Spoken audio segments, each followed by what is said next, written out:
I guess.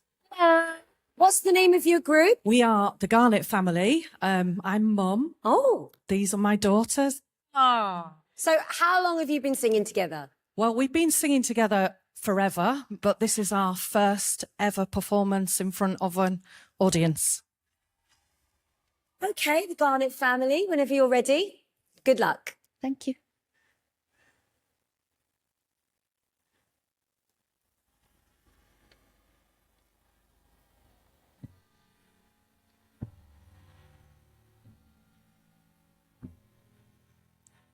Wrapped up, so consumed by all this love. If you ask me, don't know where to start. Came to you with a broken faith, gave you more than a hand to hold. So before I hit the ground, don't be afraid, you got me now. Would you tell me that? If I lose you, try. I should say, did you say yeah? Broken fly. I should say, take me to where? Would you take me home? Would you take me home? Would you take me home? To that place to make it better, to make it else. I won't be lost soon.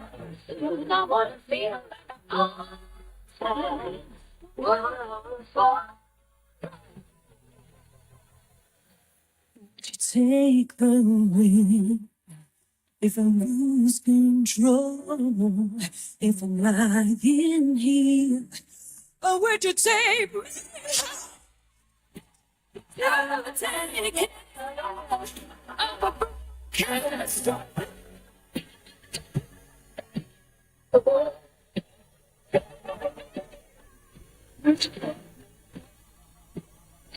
Would you take me far? Would you take me far? Would you take me home?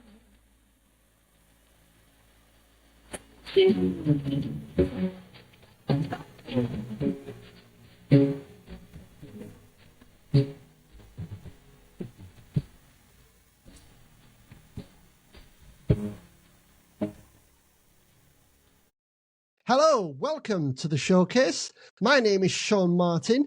I've got 45 years experience in the field of entertainment.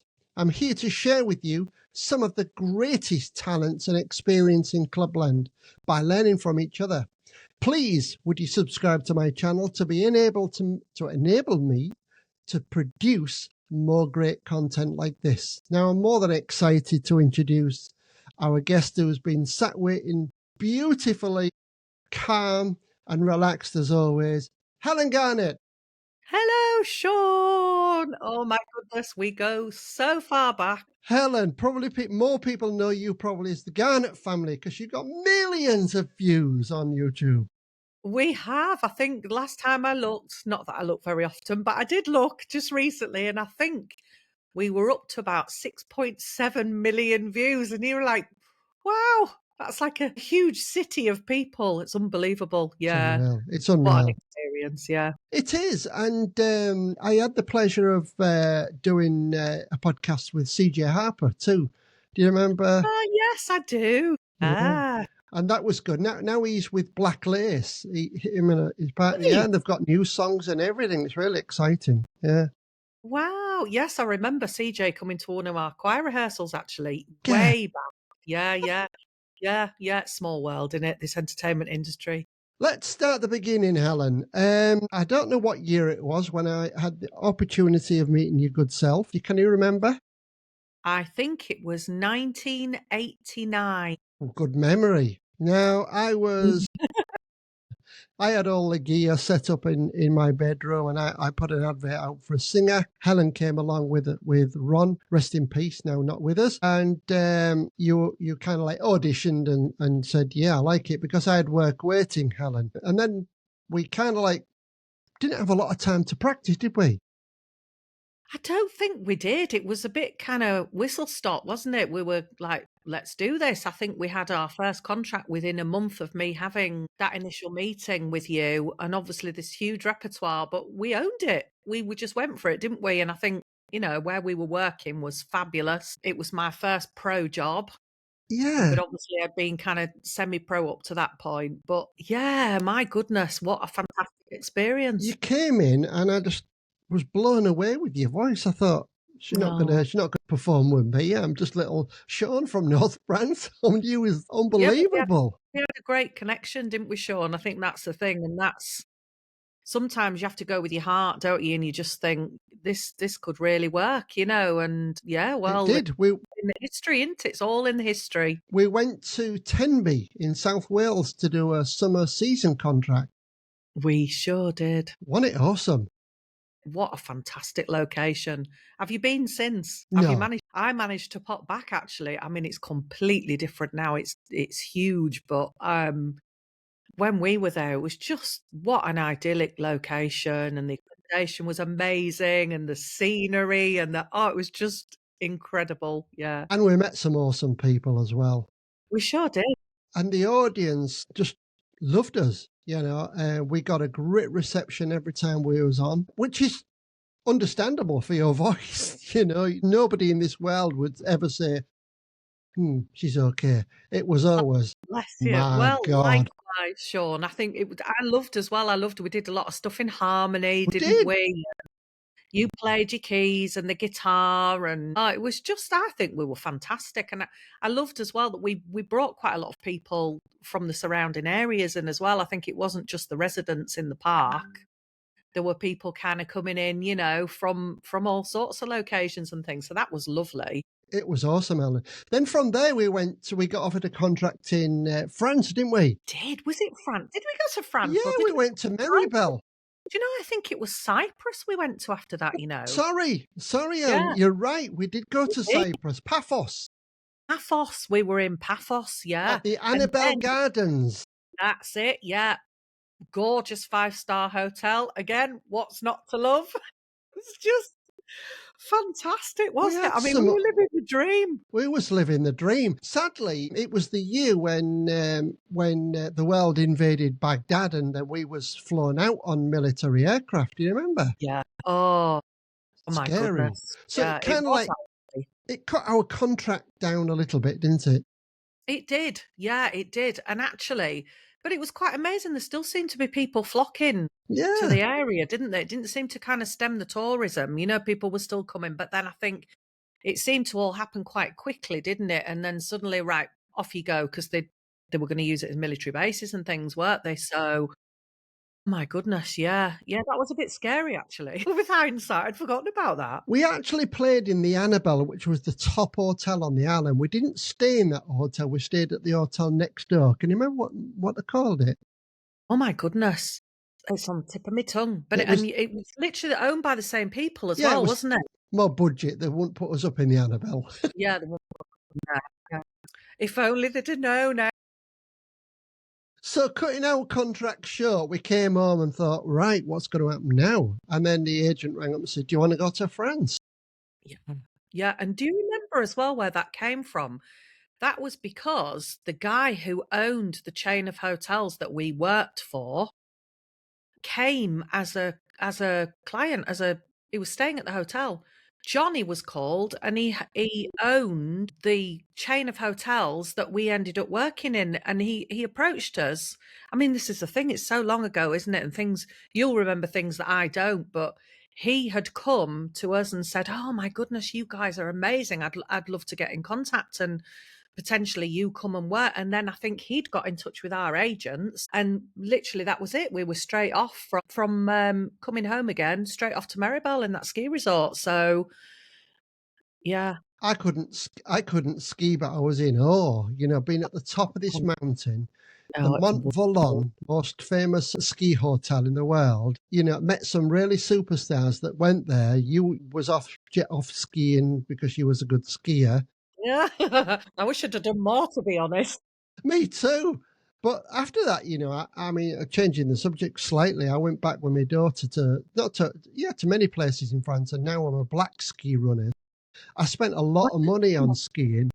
that's Yeah, it is. It encouraged me to do it. I thought, I couldn't do it there, but I'm going to do it. I took my daughter and Jasmine, and she went with an instructor. And I thought, well, she's going down there. Why can't I do it? So I just went with an instructor, started doing it, and I went about 10 times. It was awesome. wow, that is fantastic. It's something I'd like to take up again, because I think Ah, I mean, I love snow, to be honest. I love it, and we just don't get snow, do we, anymore? So what better reason to immerse yourself in a snowy resort and book a ski holiday? But that was amazing as well, wasn't it? I mean, we had fantastic accommodation, all our food covered again.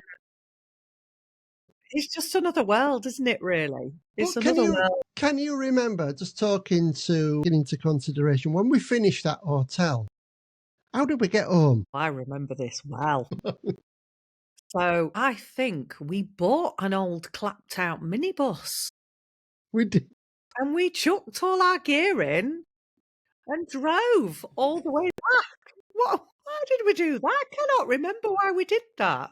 We did it. We just put the gear. We bought this old Volkswagen rickety van, Yeah, went on the motorway, just drove to the ferry, on the ferry all the way to Hull. it was a really old transit as well, wasn't it? I'm sure it was black, and it was one of them real old, like rounded shaped Yeah. transit. Oh my goodness, yeah. What an adventure. I remember, what made us do that. I think because we couldn't get the gear home quick enough, or we didn't want to leave without the gear, something like that. Yeah, So I remember. we But it said it was easier to do that. I think so, yeah. But it led me for another adventure, didn't it? It didn't have. But the other good thing is, as well, I mean, being the singer you are, we had the opportunity of, your family came down to Tenby. Um, your dad, when he was about, got up and your sisters on the stage. Yeah. We had the full Garnets on the stage. It We was did. it was it was unbelievable. Bless my dad. I mean, part of the reason why all of the reason why I do what I do is because of my dad, with my mum's support. And he was just so encouraging. And obviously, he was so kind of had such a raw talent himself. It was just, that was lovely because it was like a full circle, really. I'd spent a lot of time, getting up and singing solos with my dad. And then suddenly he was getting up and kind of accompanying us, on the guitar and stuff. And yeah, bless him. Let Yeah, me tell miss the him. viewers that people are listening. Your dad was called Ron, and he was the domino chairman at the Hornsey ex-servicemen's club. He was. Yes, he was. Yeah. So he kind of went into semi-retirement, really, my dad, and thought, what can I do? Well, I'll enjoy the job. It's going to bring a bit of money in, and obviously entertainment as well, and all the rest of it. And yeah, so towards the end of his working life, yeah, he was the doorman at at Hornsey ex-servicemen's. I came home last year. I did a gig, 2 gigs, got booked back at Hornsey, and I said on the stage, this is where I met Ron, and a lot of people knew him still. Did Yeah, they? it's lovely. Yeah, He was such a well-known guy. I think because he was so happy. He was always really happy, my dad, and I think he just brought so much kind of love and joy wherever he went, really. And it was just very memorable and always smiling and yeah, a great guy. Now, Ellen, you don't live in Hull. Your roots are Hornsey, yeah, and then you met your smashing fella Paul, and you moved to, is it Barton? Yeah, so we're close. We're in Barrow, Oh, just down the Barrow. road from Barton, little village, yeah, North Lincolnshire. Yeah, but it's brilliant for us because I've spent most of my life and obviously more recently, with most of my work being based in Hull, so it's actually only about half an hour journey for us. And it's so lovely. And you'll know yourself as an entertainer. I think we're very sociable, but it's lovely to be able to kind of have a little bolt hole and just get away and have this peace and quiet. We live in this lovely house with no neighbours, and it's just lovely to be able to get away. As much as I love people, you need that time, don't you, to recharge as well, They and do. just kind of and be you, because we put this kind of entertaining mask on all the time, don't we? And so to just be able to get in the garden and, sing really loudly, make lots of noise on your own is incredible, really. So yeah, I think we'll be here for a long time. Good to hear it. Now, Ellen, I do these podcasts because I think there's a market to share ideas together, go down memory lane. There's a lot of new artists coming on board, and they've got nowhere to listen to these type of stories, how people made it, how people got where they are, tips and advice. Now, you went off with your family, and did you apply to go on Britain's Got Talent, or did somebody do it for you? So there's quite a bit of a backstory, really, with regards to how it all happened. And not a lot of people will know this, in the sense that my three daughters are all super talented. And at the time, they were doing an almost like an Andrews Sisters tribute act. And they were found on Facebook by the producers. And they got in touch and said, "Would you guys like to have a producer, or a producer audition, which is basically where you go in front of the producers and you get a yes or no whether you're going to go on the telly." So the girls were like, "Wow, yeah, we should do this." So we're invited down to London. And obviously, being mum, I had the twins at the time, they'd just turned 7. They needed a chaperone. Obviously, it's not something you can go and do on your own as an underage person, basically. So I took them down, and you have to go in the room with them as well, the safeguarding thing. So we went in the room and they did their audition, and they were absolutely incredible. I mean, they are amazing, so talented. They've grown up with music. It's in their bones, And they did their audition. I think they did a couple of Andrews Sisters numbers, and they looked at they asked for a bit of a backstory with regards to how they ended up being as a group, singing together. And they said, "Well, we've grown up with mum's choirs. Basically, we've been going to gospel choir since we were 10." And they said, "Oh, and this is your mum, isn't it?" And I was like, "Yeah." And I'm there in all my scruffs, just being a chaperone, as you do. And they said, "Oh, well, do you want to sing? Do you want to sing some gospel? We'd love to hear some gospel." And the girls at that point said, "Well, we don't ever sing gospel unless mum sings with us." So, so they invited me to get up and do a number with them, the producers, and we did a beautiful song by a gospel artist called Richard Smallwood, called "Total Praise," which is a bit of a gospel standard, really. And at the end of the audition, they were just sat there like that. They were like, "My goodness, it's not often we see a family of singers that can all basically hold their own as a solo artist and are all different but the same and able to blend." And they said at that point, "Would you consider coming on the show as well and coming on as a family?" At which point we said to them, and I know this sounds crazy now, we were like, "Well, can we ever think about it?" Because I think more than anything else, I was really mindful of the girls being really young and not wanting to cramp their style more than anything else. So we had to have some big family conversations about whether or not they wanted to go down that road, because as you know, you're there forever. Once you're on that platform, that's it. And we decided, they decided, we decided that as a family, we just thought it'd be a great experience. It couldn't actually do any harm, really, so we said yes, we'd love to. And obviously, they wanted our kind of musical backstory, and we went for it, and it was just the most fantastic experience. And that's something I would say to anybody that's watching now is, never underestimate the power of just going for everything and anything that comes your way, because you never know what's going to come out of it.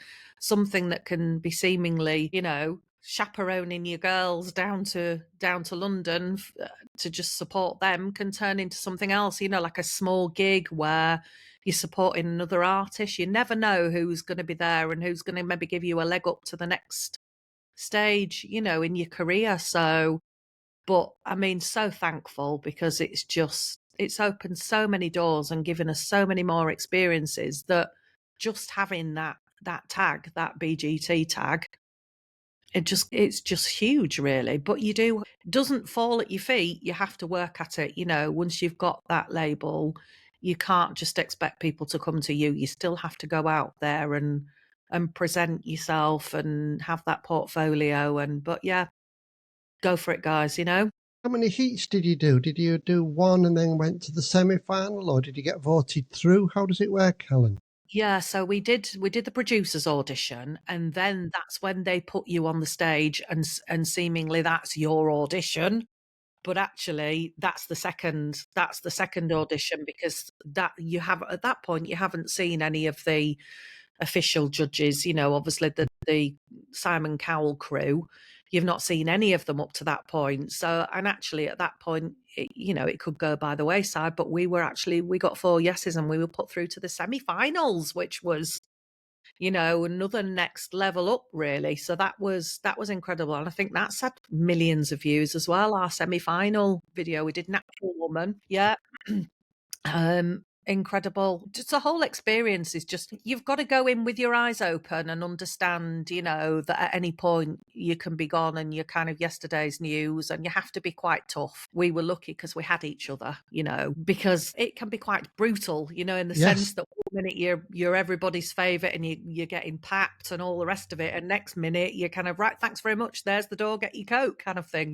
So, and that's when the work really starts, in kind of using that platform to push yourself forward, really. Did anything come from it? Did you get offered any contracts or anything?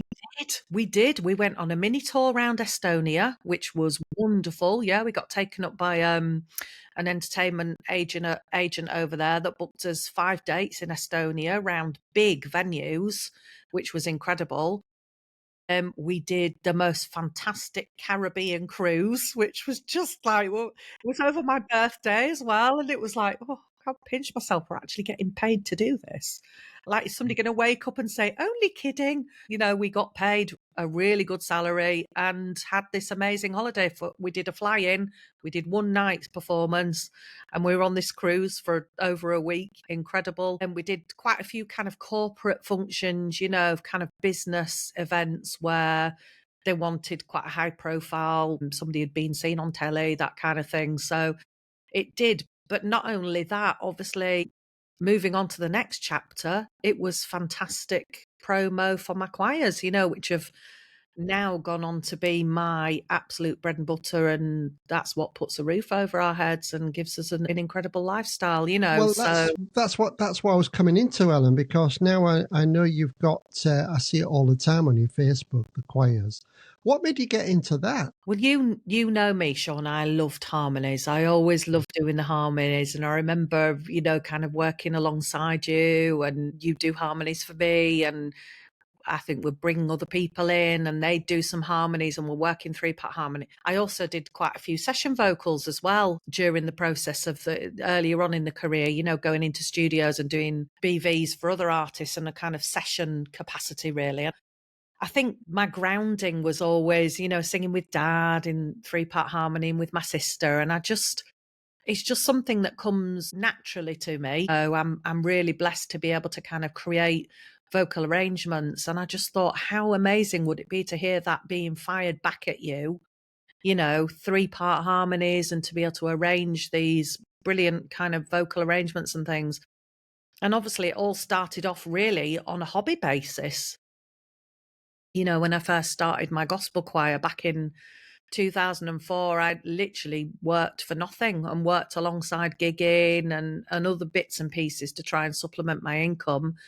And it wasn't really until 2011, I think it was, that I thought, you know what, I'm going to make a go of this and see if I can actually get people to subscribe to this lifestyle and pay for this fantastic leisure facility, this fantastic lifestyle that is singing and performing, for people who may not necessarily want to audition to be in a choir, but love singing. Some people have only ever sung in the shower, but they adore singing. Yeah. And that's the type of person that we initially were attracting. Whereas now we've got such a massive range of, we've got a couple of girls who are fantastic, actually, that have gone off to go and do an Andrew Sisters event. They're in the choir, they're in the gospel choir. You know, we've got some people that are the odd solo artists.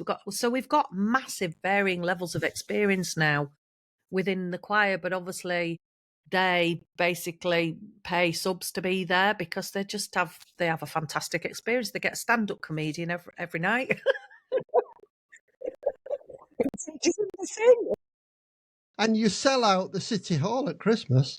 We do, Shaun, honestly, and God. it's the jewel in our crown. We love it. You know, it's just such an amazing experience. You know, we sell it out. That's over kind of 1,000 people there, 350 singers. You know, we've worked with a band on the odd occasion, and again, we attract people from the general members of the public now because it's become a bit of a thing in people's calendars every year. Oh, let's go and see All for One, you know, at Hull City Hall, because it's Christmas on turbocharge. You know, it's just the most fantastic, uplifting event that anybody could hope for. So that's wonderful, you know. And actually, this year, Shaun, I haven't told you this, we're performing in Disney. What?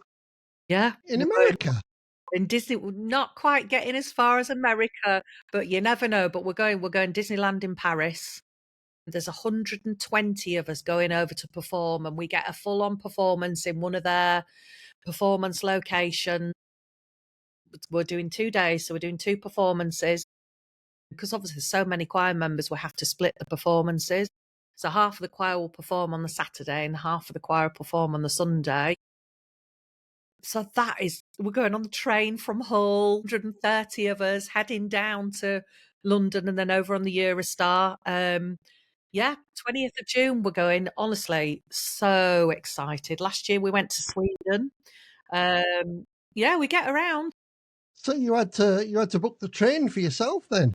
Yeah, so that's one of the other things I do. I mean, I don't know if you remember, Shaun, I was when I first started working with you, I was working as a travel agent. So I use my skills that I've learned as a travel agent to organise. I'm a tour manager as well now. So for 130 people. So it's a logistical nightmare. It is, but I love it. I absolutely thrive off it. You know, I honestly put my hand on my heart and say, I feel like I've got one of the best jobs in the world. Nice. I adore it. I'm so blessed, honestly, Shaun. You know, and I owe a lot of that to you because I wouldn't, honestly, you gave me my start, Shaun. You believed in me and you built my confidence. And honestly, we've got a great connection. Long may it continue. It will. I'll never lose it. I did try to come over and see you last year, but just things, it's how time flies, Ellen. It's ridiculous. It's tricky as well. I think if you live in another country, you're constantly kind of, I need to see so-and-so and I've got this to do while I'm there. And you just end up running around like a crazy thing, don't you? You do.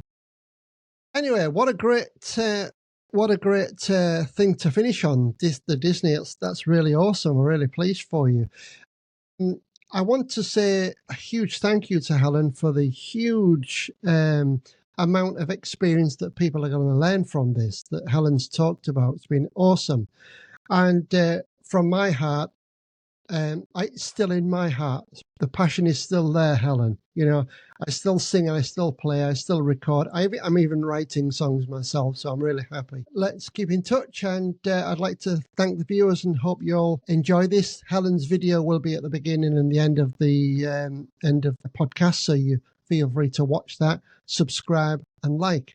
Helen Garnett, the Garnett Family. Thank you very much. Shaun, love you to bits. And you. Right, I've stopped.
Say